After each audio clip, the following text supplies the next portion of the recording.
तर विद्यार्थी मित्रांनो, रोजगार हमी योजनेअंतर्गत ही भरतीची जाहिरात निघालेली आहे पालघरसाठी.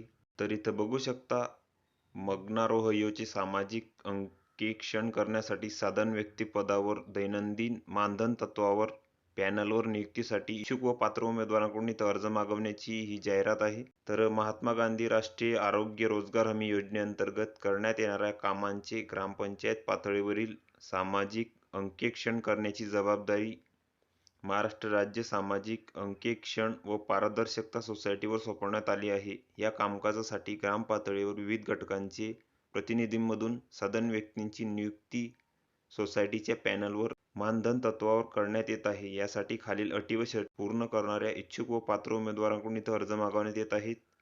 तर इथं 100 जागा निघालेल्या आहे सदन व्यक्ती या पदासाठी. तर इच्छुक व पात्र उमेदवारांनी सोबत जोडलेल्या नमुन्यात आपला अर्ज स्वतः भरून आवश्यक कागदपत्रांसह रूम नंबर 111 पहिला मजला रोहयो शाखा जिल्हाधिकारी कार्यालय पालघर यांच्या कार्यालयात दिनांक 22/1/2024 पर्यंत पाठवायचा आहे तुमचा अर्ज. तर या भरतीची संपूर्ण माहिती तुम्हाला या वेबसाईटवर मिळून जाईल. www.palghar.gov.in या संकेतस्थळावरून तुम्ही ही संपूर्ण माहिती घेऊ शकता. त्यानंतर या भरतीसंबंधी काही अटी व शर्ती आहेत. तर पदाचं जे नाव आहे ते आहे सदन व्यक्ती आणि जो अर्ज आहे तर तो तुम्हाला इथं सोबत दिलेल्या विहित नमुन्यात इथं अर्ज करायचा आहे. त्यानंतर या पदासाठी जी वयोमर्यादा आहे तर ती 18 ते 50 वर्षापर्यंत आहे. त्यानंतर या पदांसाठी जी शैक्षणिक पात्रता लागणार आहे तर ती इथं किमान 10वी पास तुम्हाला लागणार आहे.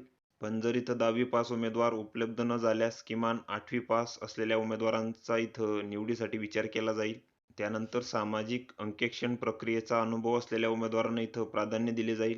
तर ही माहिती तुम्ही इथं बघून घ्यायची आहे. त्यानंतर अर्जांची छाननी करून विहित पात्रता व कागदपत्रांसह प्राप्त झालेल्या अर्जांच्या उमेदवारांना इथं मुलाखतीसाठी बोलवण्यात येईल. त्यानंतर सदन व्यक्ती म्हणून निवड झाल्यावर जे व्यक्ती ज्या गावातील रहिवासी आहेत त्या गावची ग्रामपंचायत सोडून नेमून दिलेल्या अन्य ग्रामपंचायत जेथे सामाजिक अंकेक्षण होणार आहे अशा ठिकाणी निवासी राहून त्यांना इथं काम करावे लागेल. त्यानंतर निवड झालेल्या सदन व्यक्तींना 4 दिवसाच्या निवासी प्रशिक्षणास इथं हजर राहावे लागेल. त्यानंतर निवड झालेल्या उमेदवारांना त्यांच्या मानधनाच्या ज्या रकमा आहेत त्यांना बँकेद्वारे अदा करण्यासाठी त्यांना इथं बँकेत खाते उघडावे लागेल. तर ही संपूर्ण माहिती तुम्ही इथं बघून घ्यायची आहे या भरती संबंधीची. या पीडीएफची लिंक तुम्हाला डिस्क्रिप्शनमध्ये मिळून जाईल. तुम्ही तिथून ती डाउनलोड करू शकता आणि संपूर्ण माहिती इथं बघू शकता. त्यानंतर हे भरती संबंधीचे वेळापत्रक आहे. तर जाहिरात प्रसिद्ध झाल्याचा दिनांक इथं 5/1/2024 आहे. त्यानंतर तुम्हाला अर्ज करण्याची जी मुदत आहे तर ती 22/1/2024 पर्यंत तुम्हाला इथं अर्ज करायचा आहे. त्यानंतर 30/1/2024 रोजी तुमची इथं अर्जांची छाननी होईल. त्यानंतर मुलाखतीसाठी पात्र उमेदवारांची जी यादी आहे तर ती 5/2/2024 रोजी इथं प्रसिद्ध होईल. त्यानंतर तुमची मुलाखत 15/2/2024 रोजी होणार आहे. त्यानंतर जिल्हाधिकारी यांची जी मान्यता आहे तर ती 19/2/2024 ला इथं मिळणार आहे. त्यानंतर पात्र उमेदवारांच्या मूळ प्रमाणपत्राची पडताळणी व नियुक्तीपत्र देणे तर ते 23/2/2024 ला होणार आहे. त्यानंतर पात्र ठरलेल्या उमेदवारांची जी यादी आहे ती 28/2/2024 ला इथं प्रसिद्ध होईल. त्यानंतर हा भरतीसाठीचा अर्ज आहे तर इथं तुमचा फोटो चिपकवायचा आहे. त्यानंतर इथं तुमची संपूर्ण माहिती भरून घ्यायची आहे.